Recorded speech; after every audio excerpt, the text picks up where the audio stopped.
now, if I can ask our minister, who has been traveling, we were privileged to have him in London a couple of weeks ago. Then he went off to the US for an amazing program. I mean, you were everywhere. So we're delighted to have you back. The floor is yours. Esteemed colleagues and friends, dear Nikos, dear friend, I'm very, very privileged to be here among you. Of course, let me start by thanking Capital Link, Mr. Nikos Bornozis personally, ABS and HELMEPA for, of course, this tradition in terms of framework of energy, shipping, security, shipyards, and the combined forces of the sector that drives commerce globally via seas. It's a tradition to host Capital Link here in Athens for many, many years, and premier opinion makers and opinion leaders from all over the globe, of course, Greece itself, gather every year here, and once again, I'm very, very privileged to be in your company. I will start by thanking Chargé d'Affaires, Mr. Hawk. Josh was amazing, and him and his team in the American Embassy here in Athens helped me organize a spectacular trip to the United States. I'm much obliged. Thank you very, very much. I think it was fruitful and to the advantage of both countries in terms of job opportunities, growth, energy, and security. I think Josh, more or less, Secretary Beckham was right. Shipyards, shipping, and energy go together, and I think it's presented to us, like I said previously, a huge opportunity in a great momentum to be able to push forward Greece and do stuff that in previous years were acknowledged as untouchable or unobtainable. So the trip was important in terms of being able to follow through important visits of secretaries like Secretary Beckham to Greece, and of course there's continuance to that, but being able to, after London, visit DC and meet and work together with the Secretary of Interior of the United States of America, Secretary Beckham. Of course, you all know him as NHHR because he leads the Energy Dominance Council within the White House. And of course, we have compatible interests in terms of what are the next steps that we're going to do.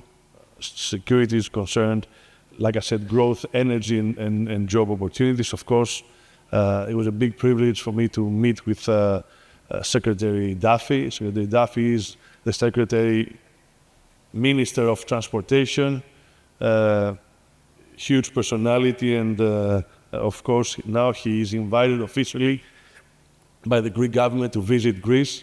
So it's going to be one secretary after the other, dear Josh, and I think it's more than clear that the United States extracts LNG, United States exports LNG, but together with that, the global leader in terms of transportation and dominance in shipping is Greece.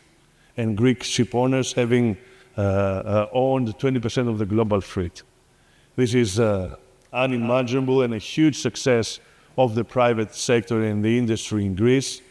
And of course, a big, huge tradition. And because everything is linked together, when President Trump some months ago announced the reopening, the re-emerging of the shipping sector in the United States, everybody, at least the elderly, remembered that huge pioneers in the sector, Greek pioneers like Aristoteles Onassis, started their impeccable and unbelievable success story in terms of shipping from the liberties after the Second World War. And it's nice to see on the East Coast, on the West Coast, and on the Gulf of the USA shipyards that already Greek investors have visited and present opportunities in terms of building new ships, but also repairing ships, because the industry has to jumpstart in a way.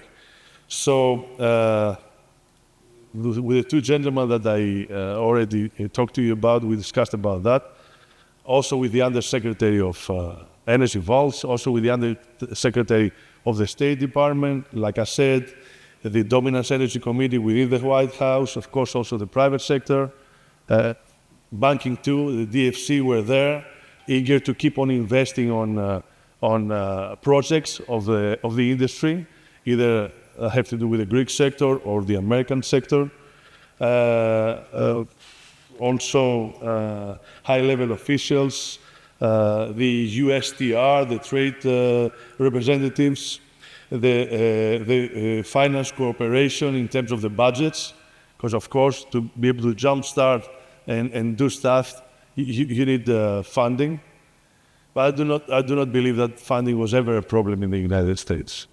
It was implementing ideas and pushing forward, and maybe reality in DC for many, many years were discussions in terms of policies and theoretical views of leaders, and this is totally understandable and respectable, but I believe that things have changed in DC, and things are going to be more practical in terms of being able to deliver stuff in limited time, because there are needs. Because I think that the American administration wants people to prosper in the average American family, and also Kyriakos Mitsotakis' Greek administration of Nea Demokratia wants the same thing, the average Greek family to prosper. New job opportunities, growth, wealth to the Greek people. And this goes side by side with investments, with security, of course, which is a key essence of our policy, and the way we can move forward. So, like I said, security is non-negotiable. And because unfortunately, the last years were years of instability globally, we faced it. I was Minister of Public Health in the biggest crisis of global crisis of public health a few years ago. It was unimaginable, but unfortunately we faced, after 80 years in Europe, a war again in the heart of Europe, a war and a conflict in the Middle East, a war between Israel and Iran, a conflict between India and Pakistan. I do not see stability.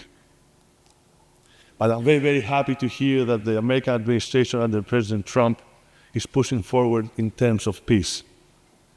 Because the more the stability and the peace we have globally, the better the economic relations, the better the business proposals, the better the focus in terms of prosperity, always under people, because people elect administrations, and success story in the United States, but also Greece, happened from the ground up, from people that it was maybe unimaginable back in the days. I did have the privilege to meet with the ambassador.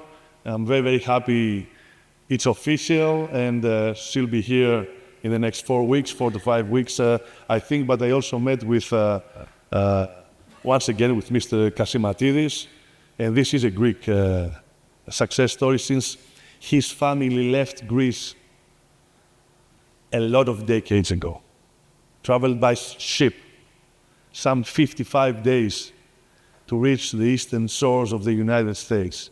And it is the land of the free and the land of opportunities. By proof, they started having a small grocery store somewhere between, I don't know, Bronx, Manhattan, or the vast area.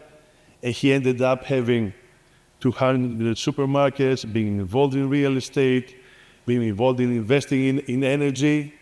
If that is not a success story, then what is? And he quoted that, now I'm involved in many other things. I'm never going to close the supermarkets because they're hundreds, maybe thousands of Greek Americans working in these supermarkets. And this is the heart and the soul of our diaspora in New York. I was very, very happy to meet with you. To make the long story short, we have unbelievable investors and ship owners. They produce, they're innovative, they rescale and upskill in terms of education. They train their fleets, and they're dominant in terms of seaways. Since they control, like I said, they own 20% of the global fleet, 60% of the European fleet. They move around the globe 70% of Europeans' goods in terms of trade.